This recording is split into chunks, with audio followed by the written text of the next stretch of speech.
नमस्कार विद्यार्थी मित्रांनो, आपलं सर्वांचं करिअर ऑर्बिट अकॅडमीमध्ये स्वागत आहे. मी डॉक्टर गणेश शिंदे.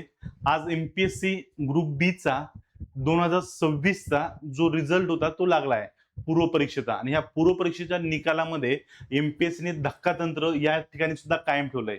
धक्कातंत्र का म्हणतोय?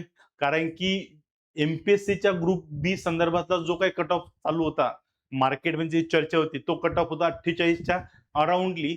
हा रिझल्ट लागेल आणि ह्याच्या सर्व जवळपास, कारण की काठिण्य पातळी जी ग्रुप बी च्या पेपरची होती, ही काठिण्य पातळी बघून हा कट ऑफ 50च्या खाली नक्की लागेल. कारण मागच्या वर्षीपेक्षा यावेळेस जागा कमी होत्या आणि जागा कमी असल्या कारणाने कट ऑफ जे होता तो कमी होईल असं अपेक्षित केलं जात होतं, आणि पेपरची काठिण्य जास्त होती, त्यामुळे या अनुषंगाने कट ऑफ खाली येण्याची अपेक्षा इथं व्यक्त केली जात होती सगळीकडनं.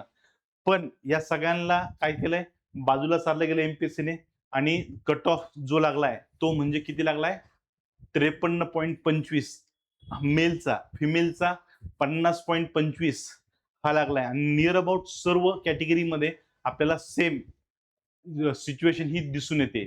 आणि एकंदरीत पूर्व परीक्षेमधून मुख्य परीक्षेमध्ये जी निवड झालेले विद्यार्थी आहेत यांची संख्या 9,253 विद्यार्थ्यांची मुख्य परीक्षेसाठी ही निवड ही केली गेलेली आहे. त्यामुळे ही निवड महत्वाची आहे. 9,253 विद्यार्थी या ठिकाणी निवड झाली आहेत. आता हा जो रिझल्ट लागलाय 1 जुलै 2026 ला लागलाय. ओपन कॅटेगरीमध्ये 53 आणि 50.25 असा हा मार्कांचा हे आहे. 1 मार्काचा डिफरन्स आहे फक्त फिमेल आणि मेल मधला, तो महत्वपूर्ण डिफरन्स आहे. त्यानंतर एससी कॅटेगरी सुद्धा सेम आहे, त्यामध्ये काही एक फरक नाहीये. एसटी कॅटेगरी रेग्युलर प्रमाणे यामध्ये तुम्हाला कमी होताना दिसतील मार्क. 43.75 ही एसटी कॅटेगरी मेल मधून कट ऑफ आहे, आणि 39.50 मार्क फिमेल कॅटेगरीमध्ये मार्क आल्याचं आपल्याला दिसतं. म्हणजे मार्क हे ऍज युज्युअल आहे. नंतर डीटीए जो आहे तर 53.25, फिमेलचा कट ऑफ थोडा किंचित कमी आहे, 47.75 आहे.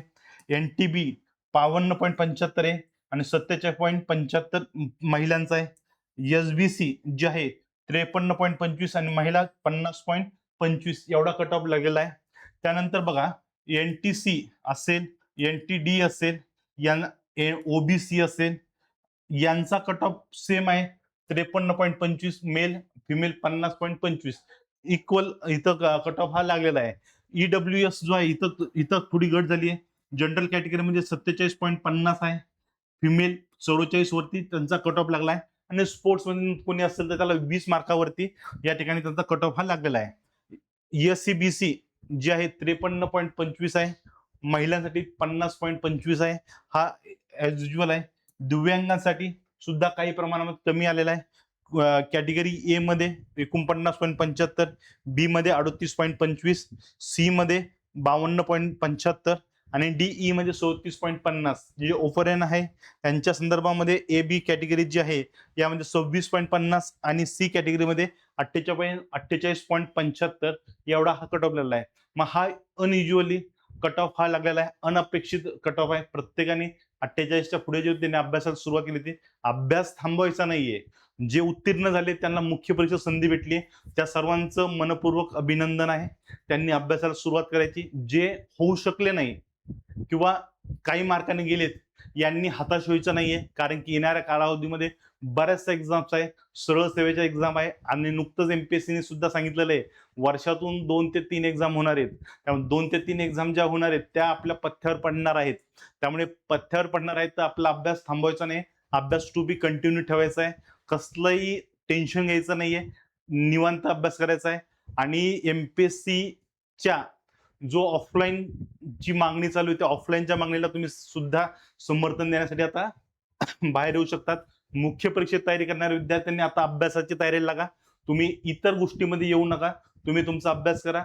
ऑफलाईन परीक्षेसाठी आम्ही सर्वजण या लढ्यामध्ये उतरतोय तुमच्या वतीने, त्यामुळे तुम्ही अभ्यास करा आणि तुमची मेन झाल्यानंतर तुम्ही मैदानात या. तोपर्यंत आम्ही मैदान सांभाळतोय. ठीक आहे, चालेल. थँक्यू.